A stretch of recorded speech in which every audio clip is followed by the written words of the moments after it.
Alrighty, welcome back. We had a hiccup last week with our name because, we hit the internet up and found out that name is stolen by someone else. Or I should say we stole it from someone else.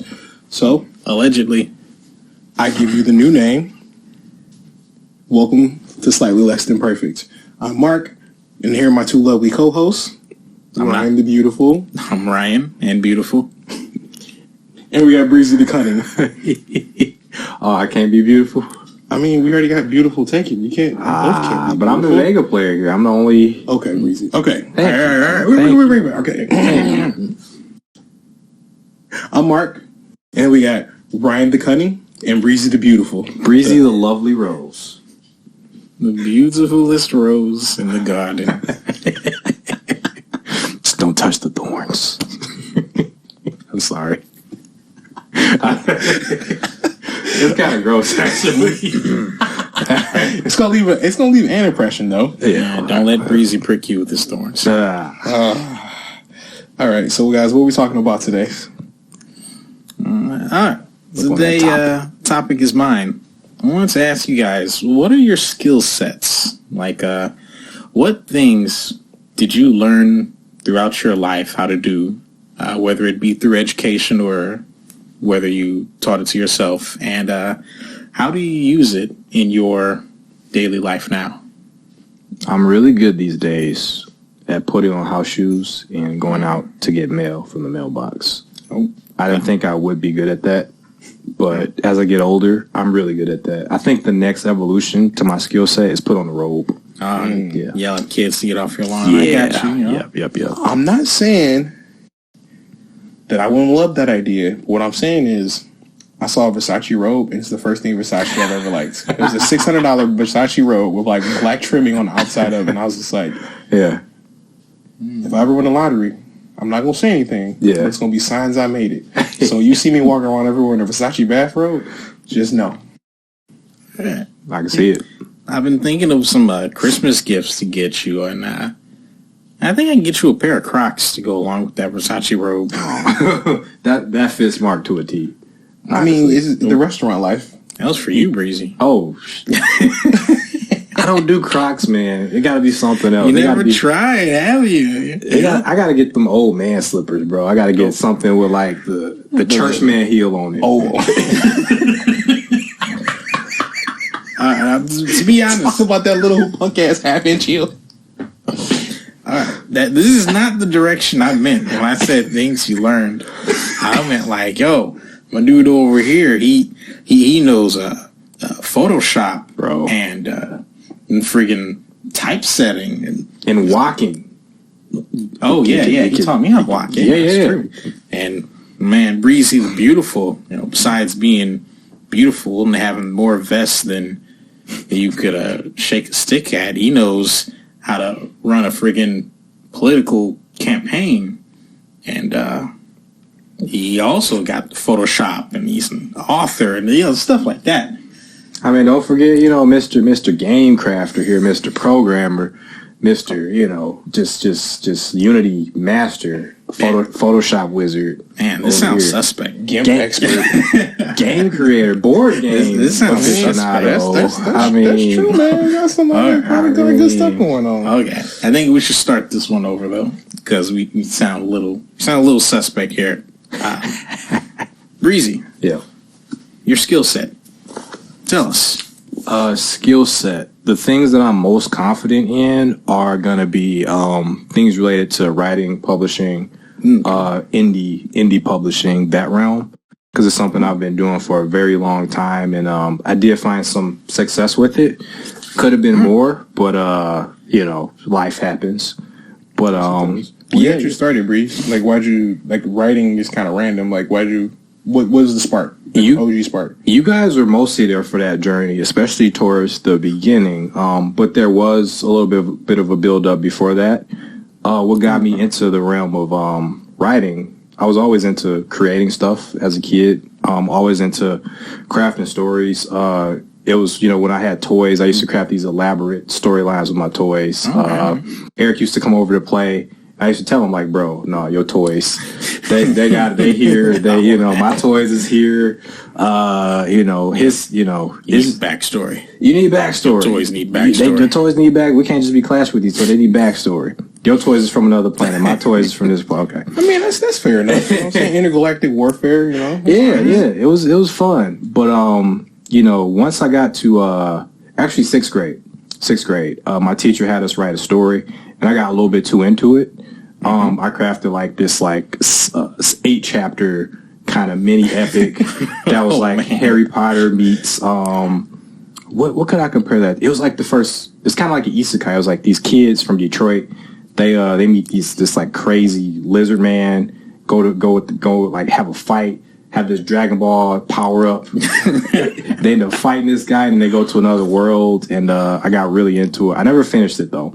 And then later, when I was in high school, my brother, I went to live with him. First thing he had me do was these like assignments for the summer, and he had me. One of them was like write a story. I got too into that, so I'm writing this really overly crafted story. Then high school the next year, my teacher, Miss Jean, she had us do these crazy assignments like free writing. She gave us a picture. Hey, here, take this picture. Find 10 details in this picture. Write about the picture and include those details. We did that every day. That's really cool. I did an assignment similar like that because my teacher was like, a picture's worth 1,000 words. So it's like, you need to write 1,000 words about this picture. Yeah. And I was just like, man, fuck, this is terrible. Who want to do this? And then like once I started, I got about maybe 60, 70 words in, and you just start going. That's what I'm saying. You start noticing more details about that picture that you didn't notice before. And then the extra cherry on top is like writing a story based on that. Mm-hmm. So I get a picture about like a NBA game, and I have to figure out, okay, what's going on? What's the details? And then I have to figure out this crazy story. And the story was always something stupid. Something like there's a secret agent in the audience looking to take out Scottie Pippen as he makes the game-winning dunk. Something stupid like that. I mean, I'm sure that it's actually happened at some point, man. That new FIFA documentary just came out, and everyone's talking about everything that FIFA did back in the day was real sus. So, I mean, like, your story might be more closer to the reality. That's what I'm saying. Non-fiction, fiction. That's what I'm saying. But stuff like that is what really got me into it. I'm like, okay, if I could be this creative off of bullshit, I can really, dedicate some time to making the stories I want to make, and that's pretty much what got me into it. All right. That's pretty dope. Yeah. All right. Mark? I don't know. I feel like a Mario. Like, I'm not great at anything. I'm just good at a lot of things. Same. That's my skill set. Yeah, and I feel like I hate saying this, but I feel like I'm more of a Captain America type, where it's like I'm able to help other people be better at what they're doing more so than I am able to get better at a task. And it's like, I think that came from I would say my strongest strength is like management, leadership, and just being able to encourage people, because I had a lot of trouble with that, like when I first started working in restaurants, because I was just like, I understood the team dynamic from like playing sports and stuff or whatever, but it's like playing on the team or being on the team and then like taking on a leadership role where like you stand out but you're still part of the team is like it's a very subtle and difficult task to do, because it's like if you go too hard in one direction, like everyone thinks you're a dick, but if you go too hard in the other direction, like everyone thinks you're soft. So it's like learning people, learning their different personality types, what motivates people, because it's like one of the first things I learned is just like some people like you can beat up, you know what I mean? You can talk shit about them, tell them they're terrible, and they use that, internalize it, and it motivates them. Some people need a pat on the back, to tell them like they need to hear that they're doing a good job. And some people, they just don't want to talk to you at all. And so like the hardest part is like figuring that out. And I think I'm at a point now where it's like, I can pretty much figure that out like almost instantly, like what people need and what to help them grow. And so that's why I would say like a Captain America type, because it's like, I really like seeing people succeed at stuff and helping people get to that success. And it's like, it's only amplified now that like after having Emma, it's like just seeing her do stuff, like I just want to do that. So I guess if anything, that's probably like the thing I'm most proud of is to be able to help people to get better. And then like just cooking.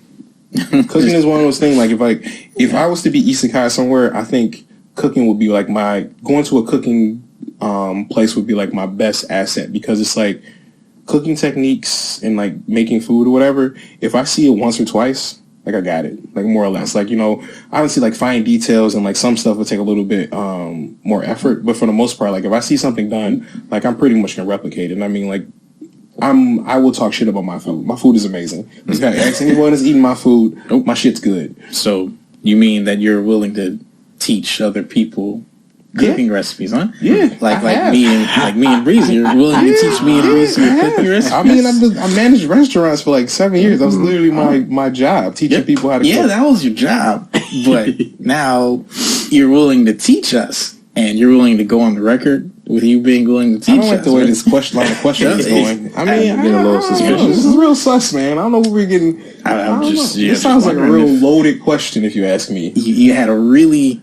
I really felt your story about how it really means a lot to you to bring out the best in other people, you know? Yeah. And you got a couple of people real close who could use the best of your recipes. Yeah, need to bring out the best of my coleslaw, bro. I gave you the recipe for the coleslaw. Nah, man. I gave you the recipe. Hey, we need you to elevate us to the next level of coleslaw. A taco slaw specifically. All right. So, for anyone who's confused, a couple of months ago, maybe about a year ago, I went to Albert and posed to him a question about some cabbage-based coleslaw. Well, I guess all coleslaw is cabbage-based, and more like taco, taco slaw, yeah. And I got a recipe from Breezy, and we made a taco slaw together, and I ate it, and I was like, wow.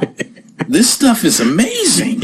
This is such a great recipe. And I look over at Breezy, and Breezy's looking sort of bored. It's like, it's not good enough. I'm like, what do you mean it's not good enough? It's not good enough. It's not as good as the recipe that Mark made. It's wrong. He wasn't quite that hype, but I'm pretty sure he was feeling that way. On the inside, yeah, I was way more hype. Like, what is this crap? Like, wait, what do you mean better than this? This is amazing. If this is only halfway there, then what did Mark teach you? His was way better. I made one yesterday that was... It was incredible. I love that. That cilantro. I really tasted that cilantro. That was great. Yeah. Yeah, cilantro's a good one. Yeah. Apparently that still isn't... It's not good enough. Even close. Even the one I made today, which was better than the one I made yesterday, still half of it. Oh, wait, today? I made one today, yeah. Because I killed all the rest of what you had. Try the one today. It's still half of Mark's power level, but it's getting... What did you do? So I chopped up onions, red onions, cabbage, carrots.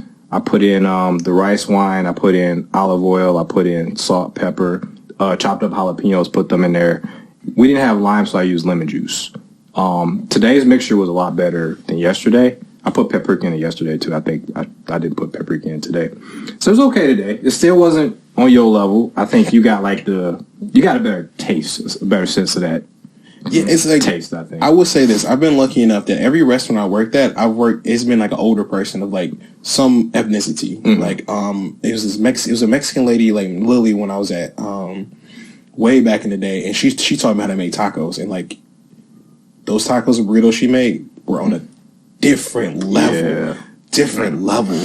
And I've just worked with various different types of people, and they're always bringing like a little bit of them mixed in with the restaurant. Mm-hmm. And it's just like, I'm just like, yeah, I just eat it. I just want to eat it and learn it. But the best one had to be like my last job. There's a lady named Yeni, and she used to pretty much, it's a funny story. Like, so essentially like, her husband was a piece of shit, but she liked cooking. So she used to, every night, she used to cook for us because she was just like one of those people that just loved to cook for people. Mm-hmm. So like every night we was eating good, bro. We was eating different types of, I had this soup. I don't know what the hell it's called. It was this green soup. Like when you look at it, it looks just like split peas with like beef in it. Mm-hmm. But when you taste it, the flavor profile, it was so layered because it had like, you got the beef flavoring, and then you had like the jalapenos, the cilantro, like all of these different layers. But the thing about it, you bite into it, you didn't get all the flavors at once. It was like over time, and I was just like, this is what I need. This is what I need. This layered cooking. So like, my cooking is a mixture of like the knowledge I've gained from restaurants mixed with these people I met. And then honestly, growing up, like I was always with my mom and my grandma, like Thanksgiving, Christmas, 4th of July, like no matter what it was, an excuse to be in the kitchen, I was always in the kitchen. Like I just loved it. And it was one of those things that like, I didn't necessarily like to doing it back then, but it was just something that just came to me like like naturally. It was like, oh, like do this, do that, or whatever. And I was just like, it's nice. And like the only thing I would say about your salt is probably just the proportions, just like the. For sure, yeah. But it's like I don't. Because Sophie asked me that too. Like, I don't measure anything most of the time when I'm cooking. I just kind of measure, taste, and like, you know, put something in, taste, and then just go from there. Yeah. Measurements. Measurements. Yeah, like I just do that. To be honest, there is one thing that I bother to measure, and that's the tea that I make. Yeah, your tea's on a different level. It's science. Yeah. It's because it's calculated. Yeah. I spent years just making random shit. Just, you know, every so often I'd hit it high and I'd go like, yeah, this tea is awesome. And then sometimes you'd be like, oh my God, it's like licking tires. And eventually someone was like, hey, what's your measurements? And I was like, measurements? Yeah, for your tea. You know, what's your measurements? I was like, wait a minute. I could have measured this stuff the whole time? And then I actually started to record the measurements, and the one time that I finally got it to that one right perfect taste, I was like, okay, I'm gonna remember this forever. And I did. And that's the only thing that I've ever measured. Nice. What did that beer what did you make? The butter beer? Mm-hmm. Yeah, that shit was good too. Yeah, it started off rough, but it got that was literally the first time I had ever tried it. So I only have that one instance of experience with it, so I don't know how good it can be. I mean, it's a pretty good start. I got desperate. That's how it got better. I got desperate. It tasted, because when you first made it, it was really bitter. Yeah.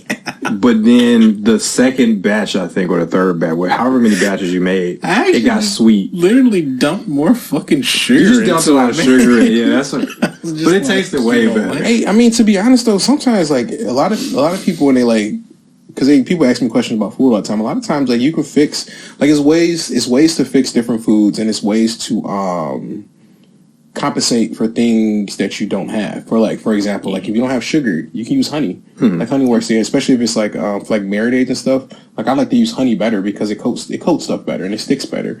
Or like maple syrup is another good one to use if you don't have sugars, and it's just like stuff like that. Or like any Asian dishes any Asian inspired dish I usually make, I'll use soy sauce instead of using regular salt, because you can control the salt level more and it gives you a little bit more water to go with. So like if you're making something that's thicker, you can thin it out a little bit and get a little bit of salt into it. So it's like little things you learn about, I mean, really just failure. Because I mean, like I make a lot of good food, but I've failed a lot. Like behind the scenes, like I've definitely messed up a lot of stuff and like take a lot of L's. Same. To this day. To this day. But the good part about it, since I worked at restaurants, I understand like cooking techniques. So it's like my failures wouldn't be the other an average person's failure. Like somebody that's like new to cooking or isn't experienced I am like that. My failures are like minute. Like this part of it is charred too much, and I'm like fail. Yeah. And they're like, Mark, it's delicious. I'm like, yeah, but that part's a little burnt right there. I don't like that. Not good. But that piece of chicken is a little too dry on the end, and I don't like that. What's carrying me these days is really salt and pepper. That's something that I was actually... That's really a lot of times all you need. Yeah, I was neglecting just the simplicity and the utility of salt and pepper for a long time. I would replace it with other stuff, but really, you don't have really to. That's all you need, because I mean, I like my form of cooking is like I like simple cooking. So like a lot of root and all of my seasoning stuff like starts with salt and pepper. Like the main one I use on everything is just salt, pepper, onion powder, garlic powder, and a little bit of cayenne. That's it. You can use it. It works chicken, beef, pork, everything, steak. Like no matter what you got, like it's a good for it. And like the only time I really use more is if I'm using if I'm going for like a Mexican dish. Like obviously I get some more chilies and like maybe some smoked paprika and like I recently started messing around with like rehydrated chilies. So like I did that with a pork butt I made, and I was like I wasn't too keen on it. Everyone liked it, but it was like I was like, I need to refine it a little bit more. But I mean, salt and pepper goes a long very far way, especially on vegetables. Like vegetables, a little olive oil and salt and pepper. Yeah, change the game up. Yeah, my shit is like less healthy than it used to be because I use a little bit more salt. I used to use no salt, And I was wondering sometime, like, why doesn't this taste quite right? But now, just that little bit of salt, man. Fair enough. Kosher salt. I use kosher. I use Himalayan salt now. You use that pink stuff, right? Yeah, the pink Himalayan salt and kosher salt. I bounce between those two. I don't use table salt because table salt is terrible for you. Yeah. I mean, salt's bad for your general. Like iodized? Yeah. Yeah, that's just super, super bad for you. Yeah, it starts to get to the point where when I'd sneeze, I'd hurt a little bit. Well, this only happened after I got COVID, but sometimes when I sneeze, it kind of feels like I got punched in my blood. So I feel like maybe I should use less salt. Hell yeah. Yeah, exactly. Yeah, that's just 100% what that means. It's not foreshadowing. It's okay. No. Yeah, don't look back at this episode 5 years from now or anything. I'll be fine. Right. Let's just move on. Right. What's your skill set? What's your most proud skill set? Skill, I should say. My most proud skill, it does have all to do with programming. Because, I've always wanted to be a video game creator. And when I was in high school, I figured that I wouldn't probably be able to go to college. Because at the point in time, my family were in a lot of really bad straits. So I thought, I'm looking around for all these colleges. None of these colleges offer video game making as a course because it wasn't accepted. There yet, yeah. It wasn't accepted as a valid discipline. Yeah. 2007. Yeah, 2007 era. We old. So I was like, if I'm going to learn this, I'm going to have to teach myself because no one's going to be able to teach me, and I'm probably not going to be able to go to college for this. So I was just like, I'm just going to start reading every programming book I can until eventually I'll figure out how to make video games. So for like 5 years, I struggled through learning my first programming language, which apparently is one of the hardest languages to learn, C++. There's a hint for anyone who wants to learn how to program video games. Don't start with C++. Learn C#. Not C++. C#. Learn C#. And eventually I learned C++ and immediately abandoned it for C# so I could use Unity for free. And I regret wasting 5 years learning C++. I was there for that art. That was a real bash your head against the wall type art. Yeah, that was the Dark Souls of video game design. Oh, art. Yeah, that is a perfect way to put that because that was just hard mode for the sake of hard mode. Yeah, I didn't know the internet was young, man. You couldn't just go online and go like, hey, free video game engine. Man, that shit didn't exist in 2007. You know what you would get if you search that? You get those commercials with those dudes playing the video games with the controller. Oh my god, I hated those commercials. As soon as I'm like, get home controllers backwards and doing flips. Want to learn how to make video games? Dude, you're playing a video game. Radical. Oh my god, I remember those guys. Terrible. Yeah, that was a rough time. But throughout the years of making video games, the thing that I'm actually most proud of isn't anything to do with programming. I like arts and crafts. I like making board games by hand. And that was the thing that I had the most fun in ever. Because I'll tell you about the first board game I ever made. It's this game called it Bastards. Because it was a monster catching game based off of certain other monster collecting games. It was based off of them so much that we decided to name it, well, the working title was Bastards. But one day, when I came home from work, my power was out because of a storm. And I had nothing to do, couldn't play any video games, could barely read anything. And I thought, I want to use this time for something. And I decided that something I was going to do was to make a video game, but not a electronic video game. I wanted to make a board game. So the next day when I went to work, I just bought all the tools that I needed to make a board game, just a pen and paper board game. And when I came home that night, I just sketched it out, drew everything up, typed up a whole bunch of, not typed up, wrote up a whole bunch of rules, and I made my first board game. And it was very fun when I had my friends play it. It was fun. Yeah. We enjoyed playing it. Yeah. I had Breezy and my godbrother play it, and they were playing it on the night before Mark's wedding. Yeah, I remember that. Yeah. You guys are telling me about it. You guys are telling me about it. Man, that shit took so long. They played one game of it, and that one game took 4 hours. We didn't finish. They didn't finish, and I learned that you should probably have a little bit less health than what causes a 4-hour game. And, that's what alpha beta testing is for. Yeah. Sure, we played it 4 or 5 months ago. A couple months ago, yeah. We started refining some of the rules. And I had a lot of fun with it. We had a very swift. That was cool. Like 30, 40-minute game. Yeah. After the health was adjusted. Quick. Yeah. Fun. Quick, fun. Oh, my God. Everybody's ready for another one after you're done with just that. got to do some more player testing, whatever, and we can ship it out to the world. Like 3.5 hours left over. It's like, wow, what are we supposed to do with all this this time? Watch a movie? Get something to eat? Now, I think I played quite a few of your games, digital, board game, and not just because you're my friend, but I was impressed each and every time. We got Appreciate it. Fennec, Asmo, Bastards, shoot, remember Flip? Remember the always got remember the digital flips? Yeah, I remember digital flip.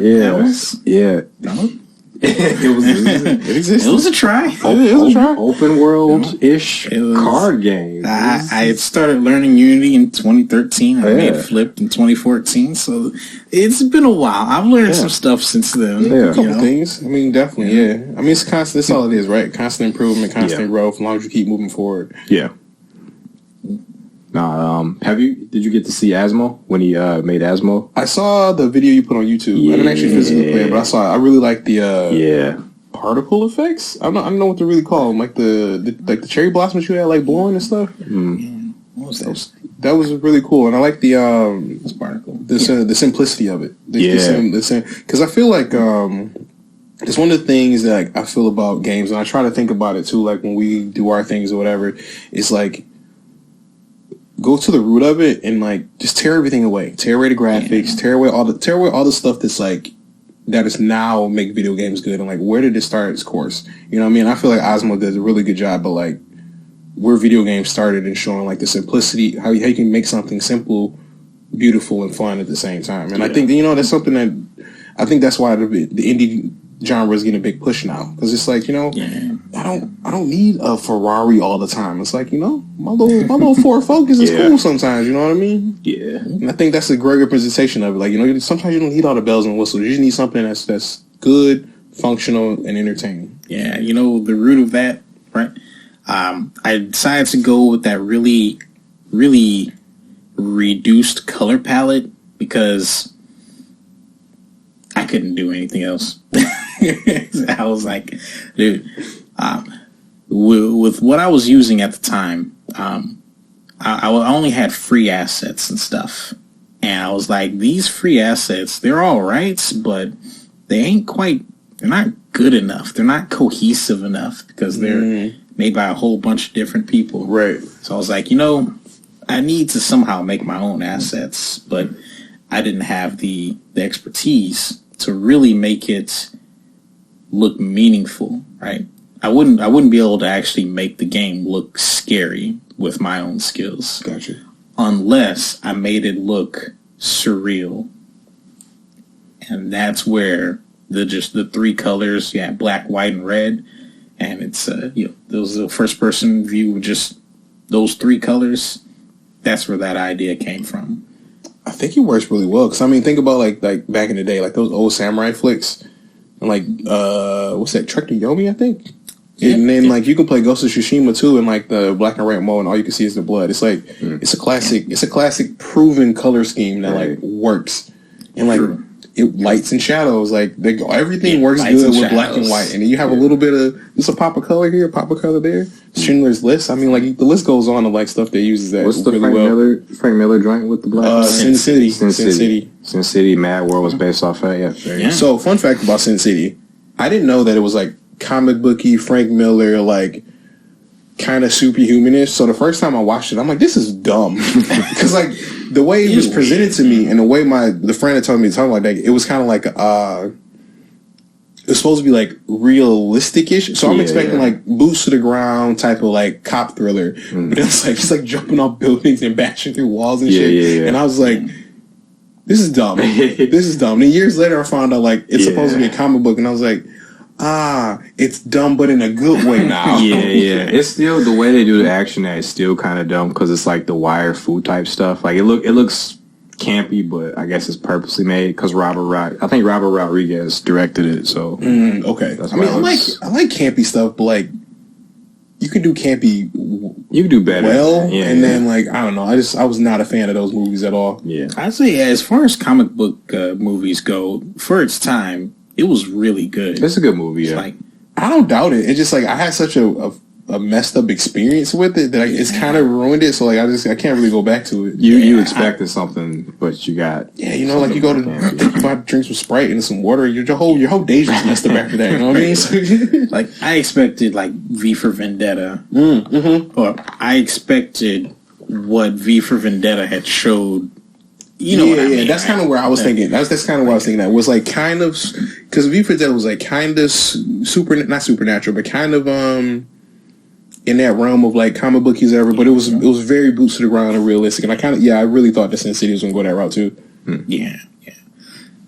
I guess they did a pretty good job of in the commercials of kind of keeping away from the supernatural parts and presenting itself as sort of a film noir, Ocean's 11 type deal. I guess they did that on purpose. Otherwise, they just showed Tobey Maguire jumping around, jump kicking people, with yellow blood everywhere. Hobgoblin. I was just so taken aback. It was just so off-putting because I was like, "What is this?" And it was like it didn't help that it was like a bunch of mini stories, so I can imagine. Yeah, I was super confused. And then Bruce Willis's chin, his super chin. I was like, bro, what? Like, people aren't shaped like. I was just not something. To that credit, like he did look just like he looked in a comic book, but the prosthesis was kind of crazy. Well, they prosthetics. I'm sorry, they improved his not improved. They upgraded Bruce Willis's chin to look like a different character. Well, it was actually Mickey Rourke because Bruce Willis was like his chin. So you don't know how Mickey Rourke looks. I saw that. It was like, that man's face is a sledgehammer. And it was like, dude, man, if he falls asleep, he'll cave his own chest in. Yeah, I remember that. I'm dead. Dang. Oh, shit. I said that out loud, didn't I? Yeah. I said In the movie, not the actual actor. But I mean, in real life, you remember Whiplash and Iron Man 2? I remember that goal too. I barely remember. That one goal too. You saw everywhere. Just Mickey Rourke, his chin, jump ropes. My favorite appearance from Mickey Rourke has to be Expendables 3 as like their weapons dealer or whatever he was. His cowboy hat, his random ass accent. Yeah, I quite like Mickey Rourke. I think he's a pretty cool actor. I think so too. Yeah. Oh man. What's this back in the car? Mickey Rourke. Damn, his chin is going. Oh, cave his chest in, bro. Oh shit. Just normal gravity. Just fatality.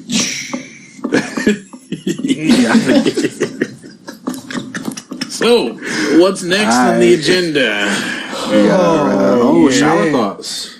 Shower thoughts are next. All right, I hope this transition was good enough. So, shower thoughts. Shower thoughts. Did you know that your cars are ran by exploding dinosaurs? Yeah, I know I told you guys this yesterday, but I couldn't think of anything better. I still think that's a fun fact. I mean, I feel like people should know that, though. People should know that. That's right. Fossil fuels and stuff. I feel like that people should know that. You know? Exploding dinosaurs. Anyone who likes Triceratops or T-Rexes as a kid, just know, every time you go into a car, you're murdering their spirits. My nephew would love that because he loves both three things. Cars, construction vehicles, and dinosaurs. He loves those three things. That's like his trifecta. That's his trinity. So that's solid. Like, it's solid trifecta. If I told him what gas really is, it would blow his mind. Oh, we should tell him. Blow his mind. Yes. We should tell him. My brother also got me these Jurassic Park, these really colorful shoes. So I'm going to stun on my nephew's kid. I saw those. They came in a Barbasol can, right? Yeah, the big Barbasol can? Yeah. So I'm going to stun on my nephew with those shoes while also telling him what gas is made out of. I'll just dress like a dinosaur. Get one of those blowed up T-Rex things, just sit there. Play the Jurassic Park thing on your phone.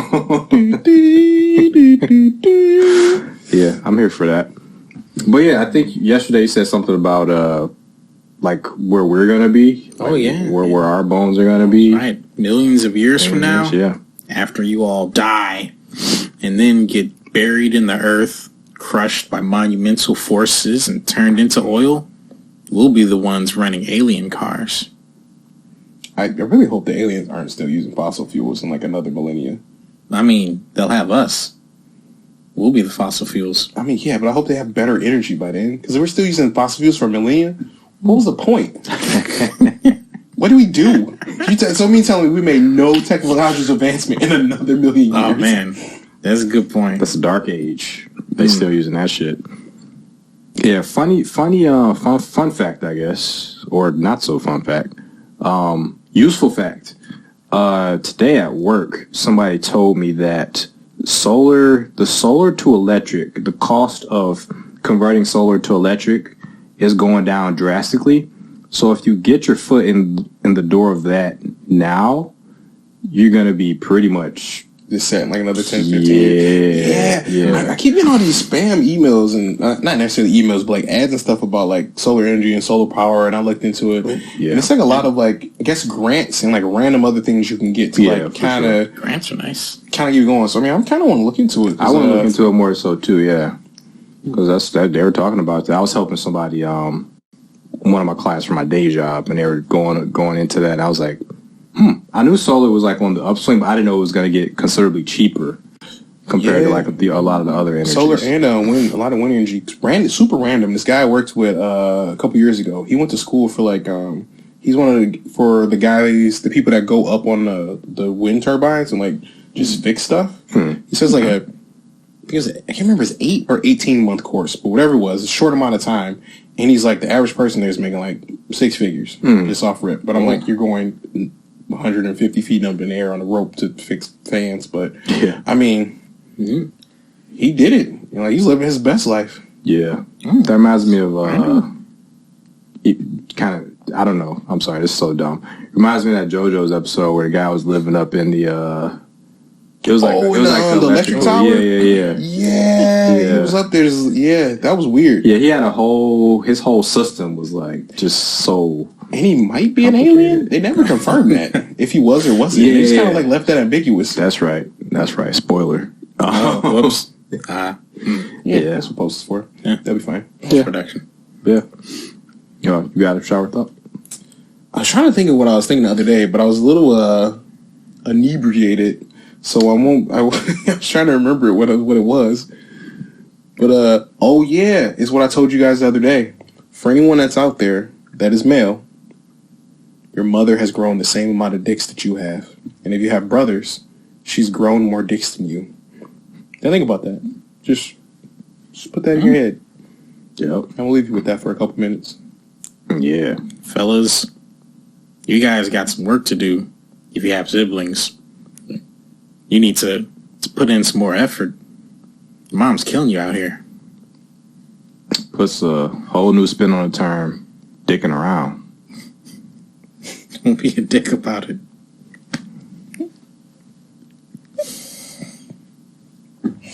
Fuck did I find you guys at? I don't know. I've had like a lot of random thoughts throughout the day, but they don't stay long. Yeah, I thought I was going to say dicks. Nah. Random dick spot today? Nah. It's not my speed, you know? More power to you. That's your speed, but, you know, honestly, I wouldn't know what to do with more than one. Like, one is enough. It does everything I needed to do. So, you know, just... If you had more than one, would you pee faster or slower?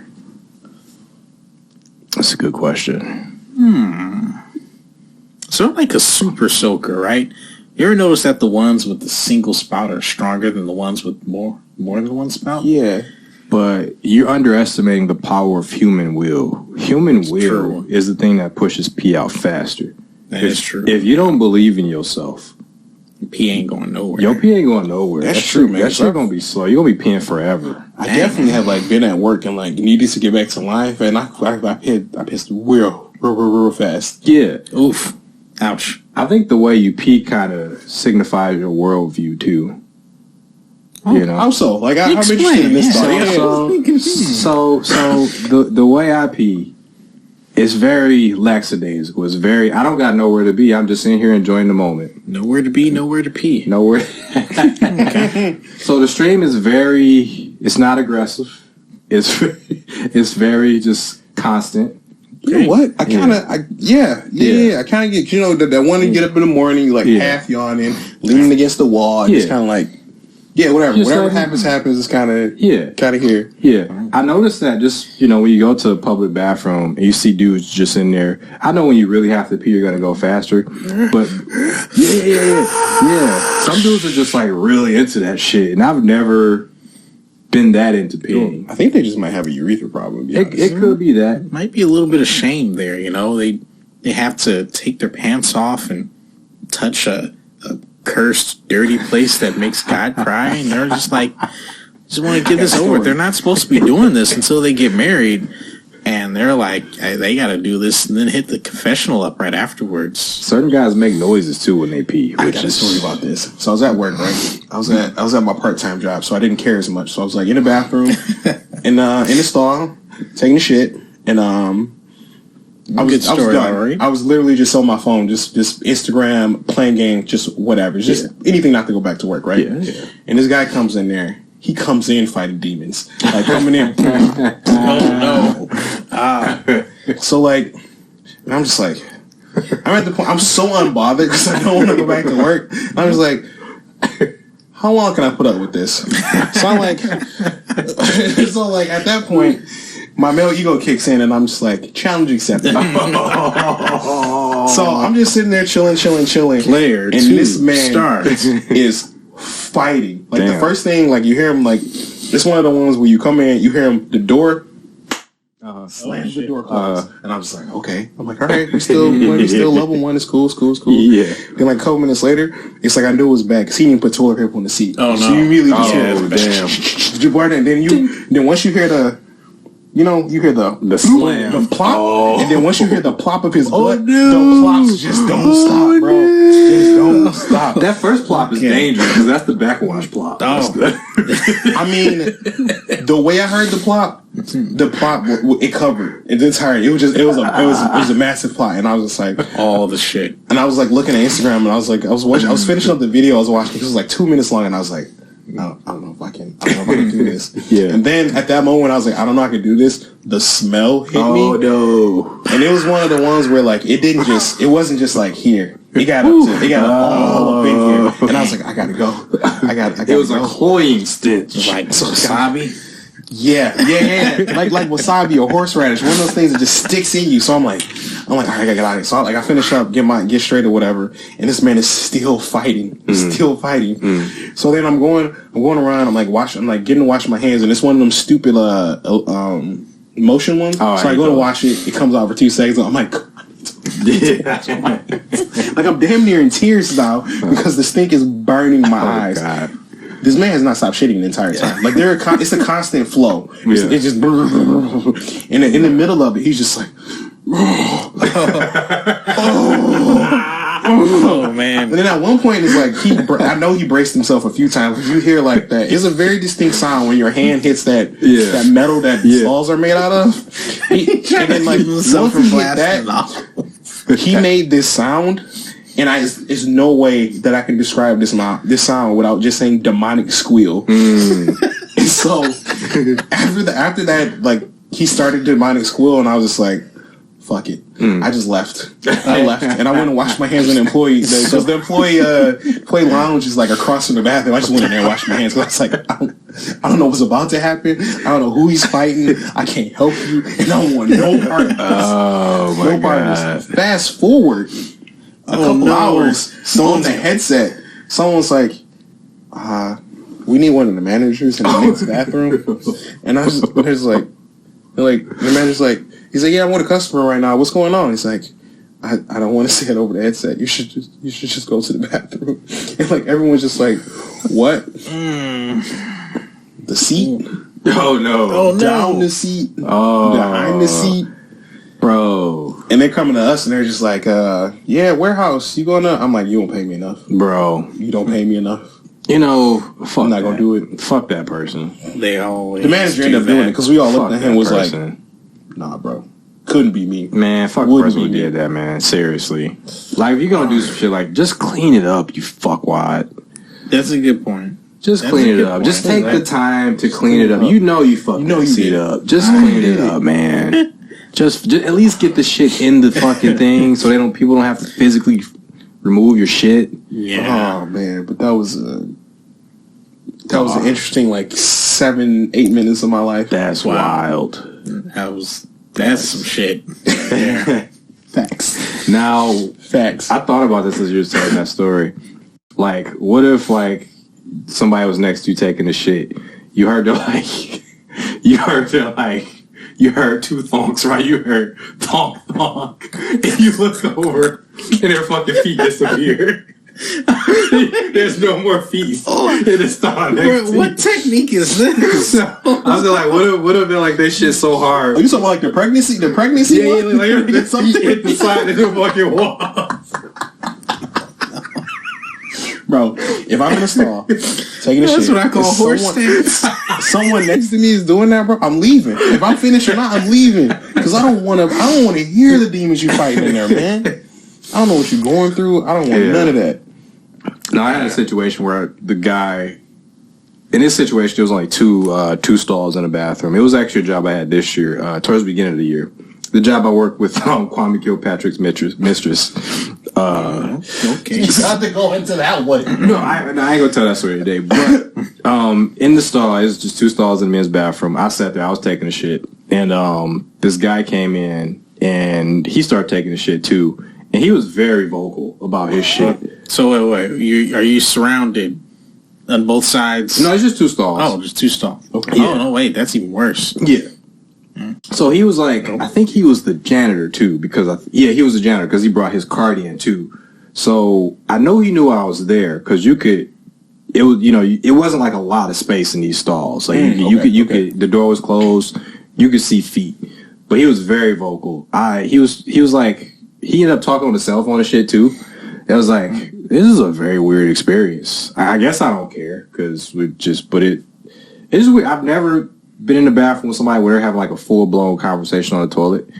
Yeah, like, I mean, I've had conversations on the toilet, but usually like at home, like I can. Yeah. I mean, you can't say that you never like heard someone talking shit on the phone.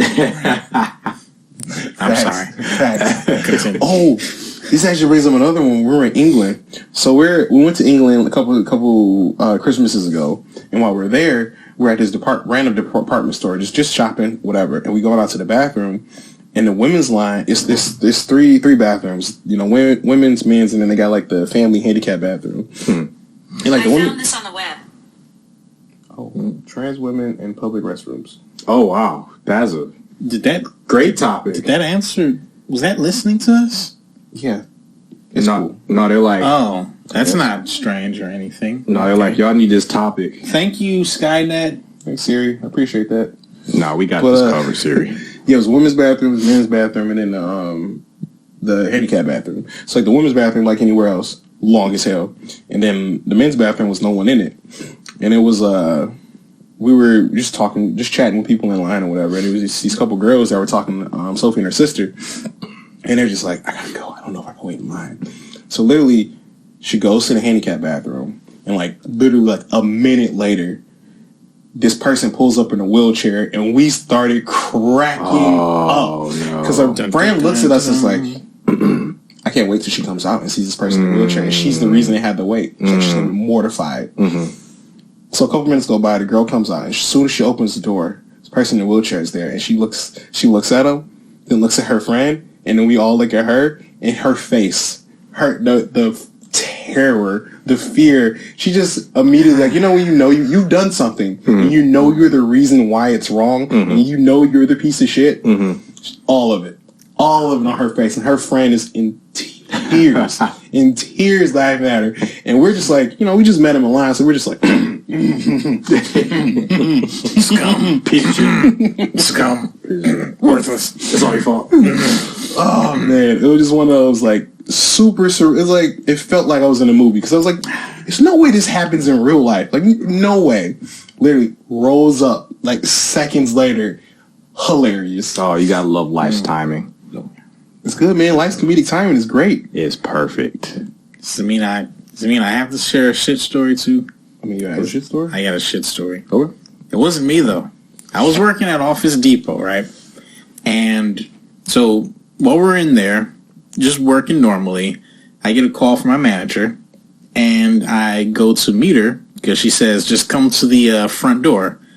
And I asked, "What's it about?" She said, "Just come to the front door." And I go to the front door, and at the front door, you're right in front of where people walk through to get into, the store.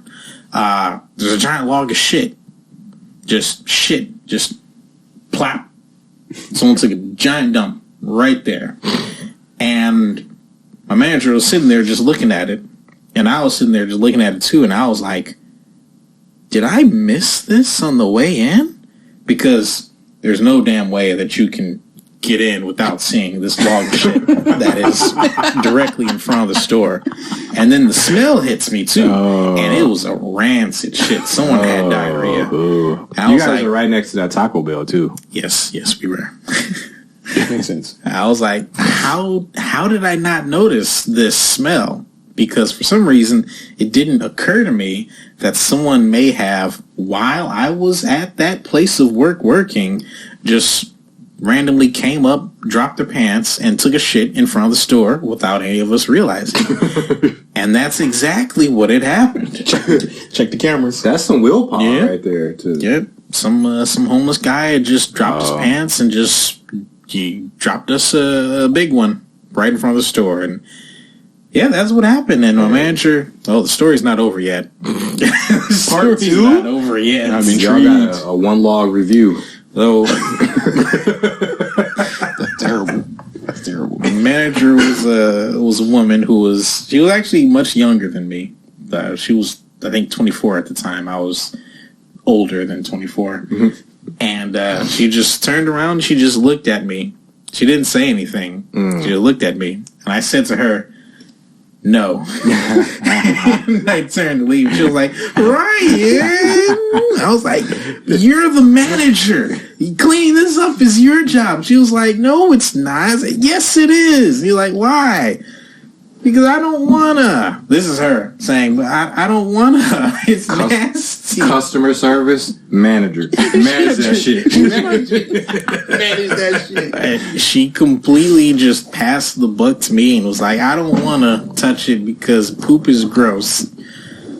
So I actually had to sack up and clean up the shit. I had to clean up the shit. I picked up some sand and just dumped it on the shit. And I don't need to go into clean up that. The shit was gone by the time I was finished, and I poured some bleach right on top of it because it still stank, and I was pissed at my damn manager.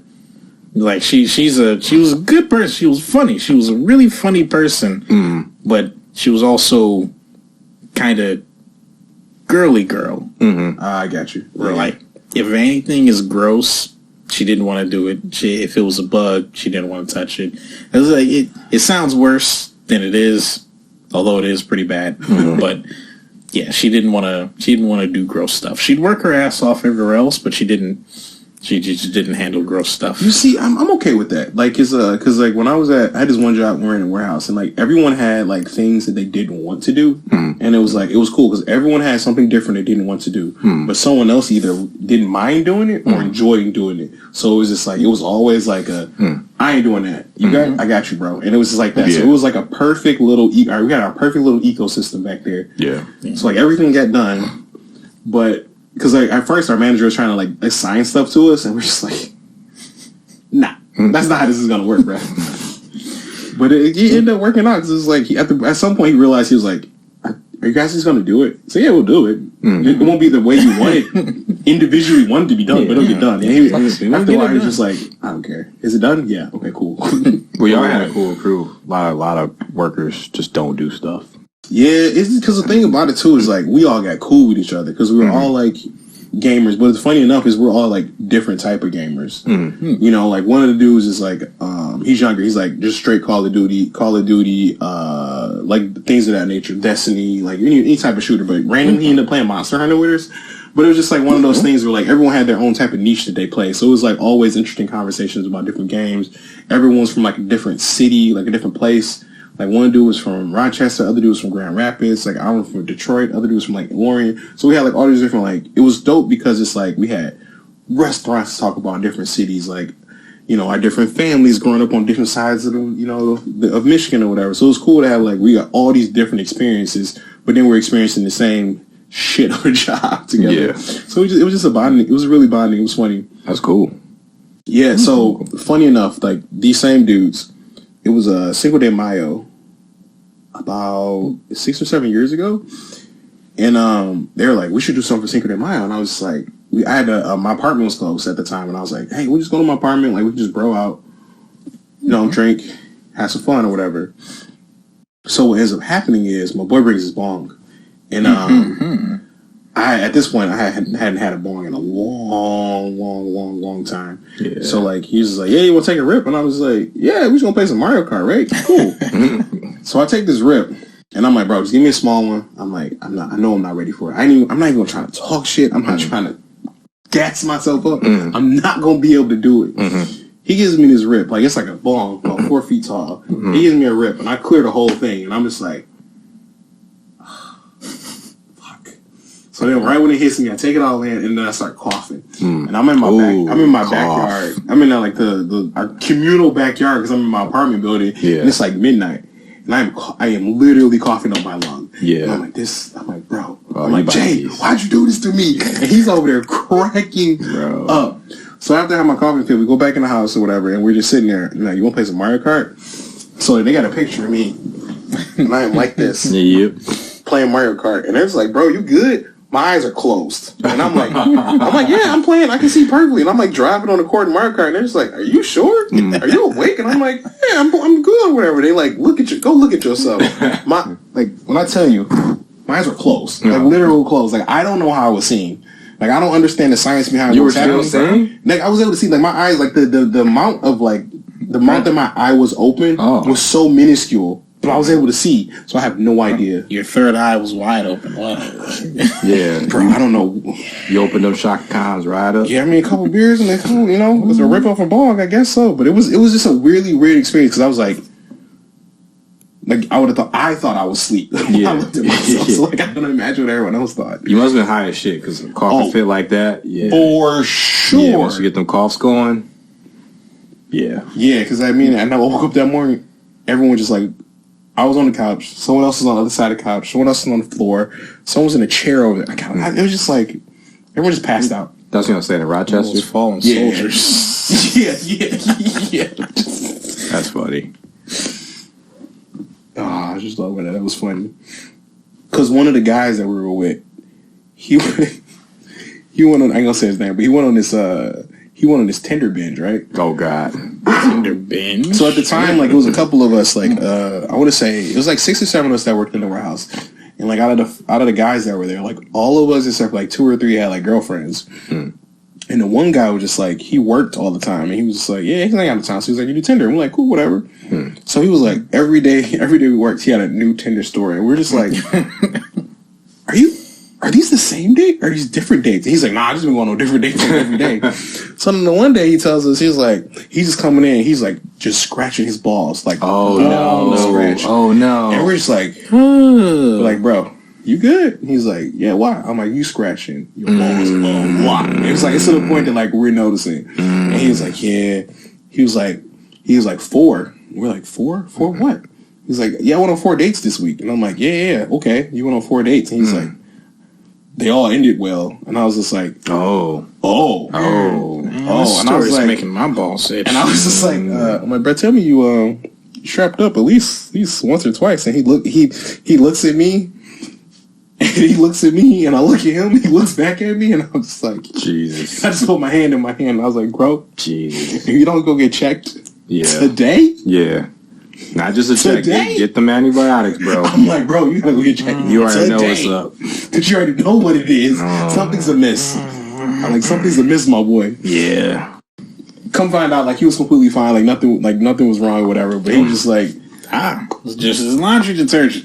Yeah. I was like, bro, I was worried about you. I was stressing about you for a minute, dude. I was like, man. I was like, you living your best life, but like, I'm like, you gotta have a modicum of some type of self-care. I'm saying just because the blood work came out, negative, doesn't mean that his balls ain't getting pinched by something's feet. That's true. That's true. He might have had coitus before work and didn't get a chance to, shower off after. I mean, it's a bunch of things could happen. But I was like looking at him that day, and I was like, bro, you gotta take care of that. Keep it tight, bro. Keep it tight. Keep it right. Keep it tight. Keep it right. Keep it tight. Yeah, that's wild. That's very wild. And it's something I didn't think was going on. It's just such a random ass thing.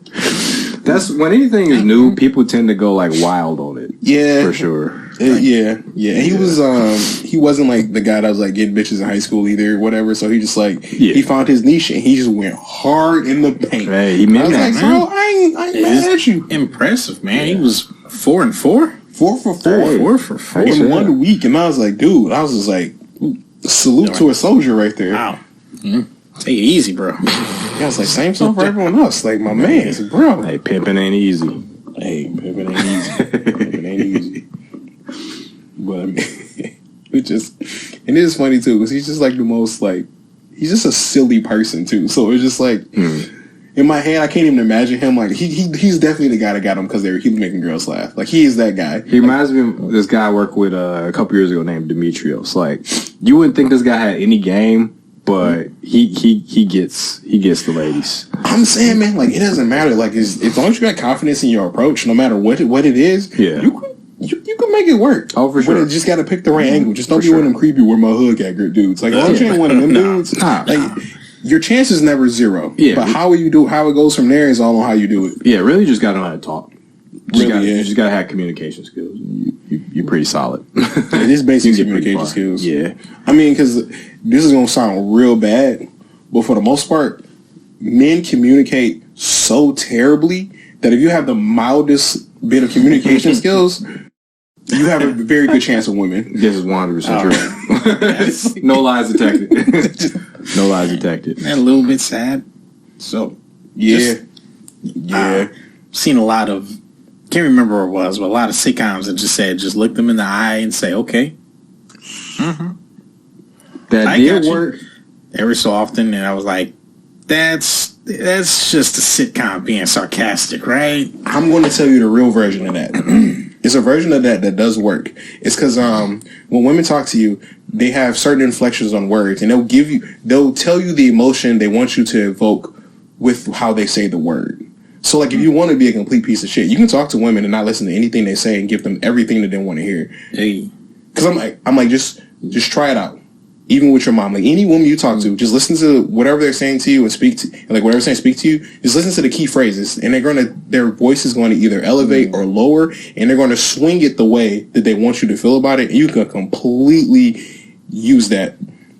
Because one of my ex-girlfriends, I told her about that, and then I did it to her, and she didn't even know I did it to her. And I can repeat back what she was saying, not exactly, but I got the gist of what she was saying all because of that. And she was even more mad at me because I told her to see who used it on there, and it worked. And you guys know this. You guys know this ex-girlfriend. This is awkward. Oh yeah. No, he gave me a game on that years ago, but I remember learning that in like high school, just talking to girls over the phone, because they talked a lot in high school. That's something that more so works younger. Yeah, it definitely works younger, like teenage, early 20s. Yeah, for sure. I definitely remember those conversations where it was like, there wasn't a lot of common ground, and you just wanted to be on the phone with that person, but they didn't want to talk about stuff you wanted to talk about. You didn't really want to talk about stuff they wanted to talk about. So yeah, you just listen. Yeah, because that's what a lot of people want anyway. They just want you there. Yeah, and I mean, at the end of the day, you're trying to smash. So I mean, like, you gotta play the role. You gotta play the role sometimes. You know what I mean? I'm not proud of it, but I mean, I did some. The good thing is Mark doesn't do it anymore. Probably mostly, but but back then, hey, you gotta get through life somehow.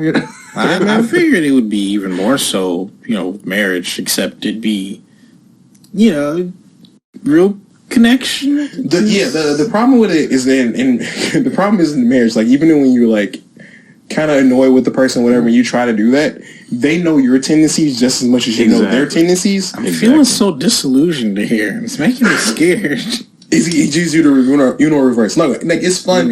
It's one of those things where it's like, when you've been married or been in a relationship so long, it's like you know each other so well that, like, when you're mad at someone or irritating, you want to be a little bit petty, you just have a little bit more ammo to do it. Because you know how they'll react, you know how they'll do stuff, whatever.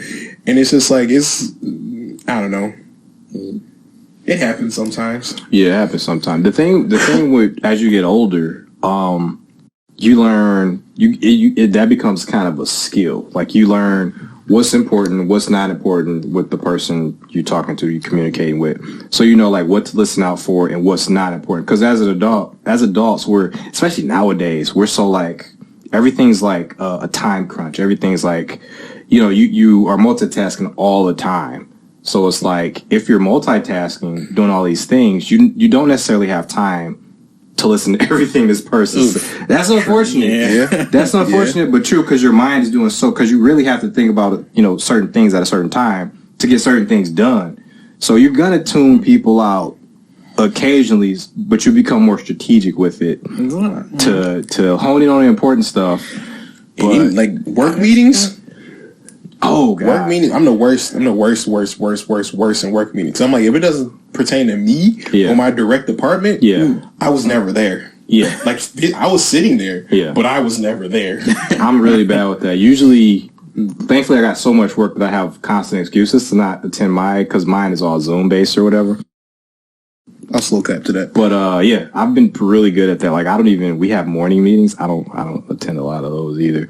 It's because I'm doing work for other stuff that they want me to do, but they also paradoxically want me to do all these meetings too, which I hate. I'd rather just do the work because the meetings are usually pointless. Give me the bullet points of what I need to know. That's what I'm saying. What I do is I'll watch back the meetings at 1.7 speed later after they've had them. And some of those meetings are useful, but I mean, at least you're going back and watching them. You better man than me, because I get some nuggets out of those meetings for sure. Hopefully, none of my coworkers are watching, but it was just I mean, post production, whatever happens. Nah, keep that shit in.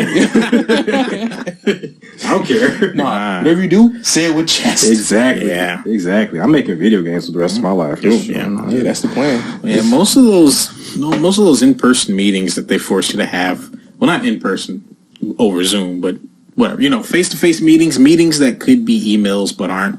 It's usually just them kind of hyping themselves up. Yeah. Right? They got some new buzzwords to tell you. They want to tell you to drive synergy and to recompile the main frames of your togetherness and all that stuff. And it just means do exactly what you're still doing, but you just have 30 minutes less to do it because I need to sit here and listen to my own voice. 100%. That's every meeting we do for the most part. It makes me less effective than I was yesterday. Yeah. Yeah, because it's like, if you didn't tell me this, I would have been done with this thing that you're telling me to do better. Yeah. Literally. Also, don't underestimate the power of just human loneliness. That is getting so blatant with some of these meetings. Like, sometimes they want us in the office too, and I'm like, you guys are just fucking lonely. Like, there is no reason for us to come in the office. Like, you guys want a pizza party? No. That's money I gotta spend on gas to get to the office. I could buy pizza. Buy my own pizza. I could get me some DoorDash pizza for with you guys. I want me to drive all the way to Farmington. No. Let's make it a goal. Never to be those guys. Nah. Oh, yeah, for sure. Nah. We texting. That's right. Synergy. Yeah. I mean, I might do one once a month where I just go in and be like, I'm awesome. Yeah.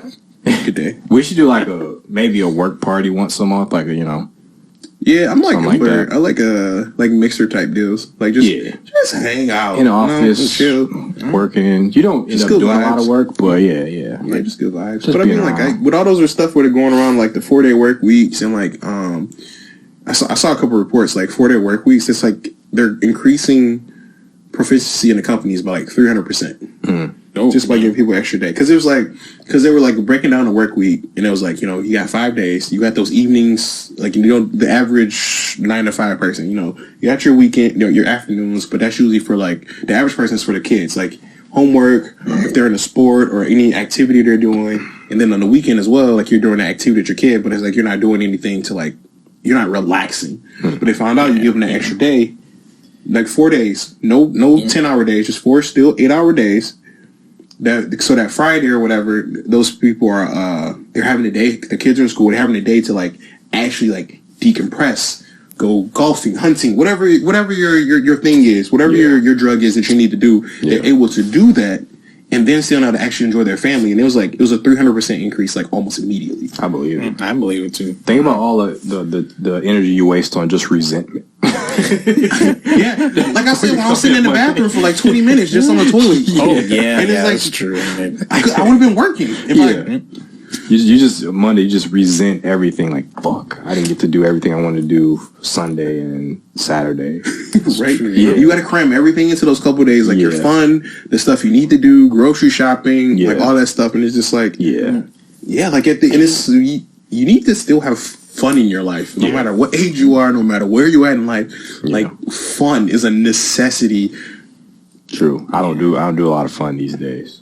I felt a little bad when I was working where I used to work at the warehouse, but I did have a 4-day. No, I had a 5-day work week at first, and I had to set it down to 4 days because I was doing so much physical work that I was just starting to just get injured over and over and over again.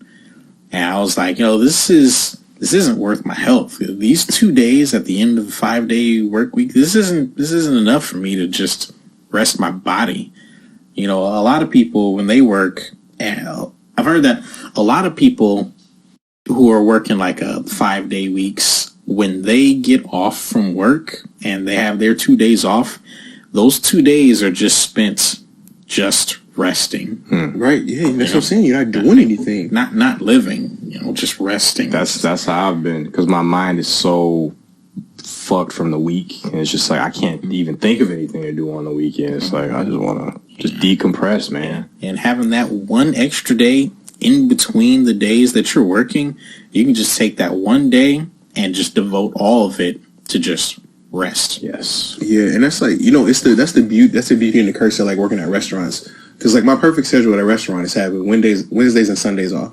So you get Monday, Tuesday, start your week. It's not too busy. You get Wednesday off, refresh yourself, get ready for the weekend. Thursday, Friday, Saturday, you get killed because I was just busy. Weekend, people are out. Off Sunday, recoup, and you're back to start the next week again. And I think that model is like that work week that I had was like the kind of like silhouette to like what it became the 4-day work week. Because you just need a breakup in between that. And it's like you don't. because my thing was like my work ethic, how my work ethic has always been in my various job is like, I don't want to be here. I don't want to work. So what I want to do is I'm going to do my work as efficiently as fast as possible so I can be done with it so I can sit down and just sit there. And then they're just like, Mark, what are you doing? I'm like, what do you need me to do? And it's like, done. And I was like, when tickets come in, I'll knock those tickets out. But I'm like, leave me alone. I've done all my thing. Leave me alone. And like, it got to a point where like every job I had those growing pains where they didn't want to leave me alone. When they left me alone, it was fine. Yeah. And I'm like, I adopted that mentality going into management. It's just like, I do everything efficiently so that I can slack off. Yeah. If you slack off because you did everything efficiently, I don't care. When you slack off and nothing's not done efficiently, now we got a problem. Well, and now my foot's got it. My foot was already in your ass because that's just how I manage. I keep it right there on the outside of it. So if I need to push up a little bit, I can push up. Don't make me push it up. I don't want to have to do it. Don't make me do it. Yeah. Just do your thing. Do it good. Call it a day. Yeah. Yeah, I call it peaks and valleys. That's the work style I like too. Yeah. He's good. Rappity rap. All right, everybody. Thanks for coming back. Thanks for hanging out with us. And you guys, we'll see you guys next week. May your bed stay warm and your pillow stay cold. All right. Stay perfect, chat. All right. Thanks, y'all. Peace. Later.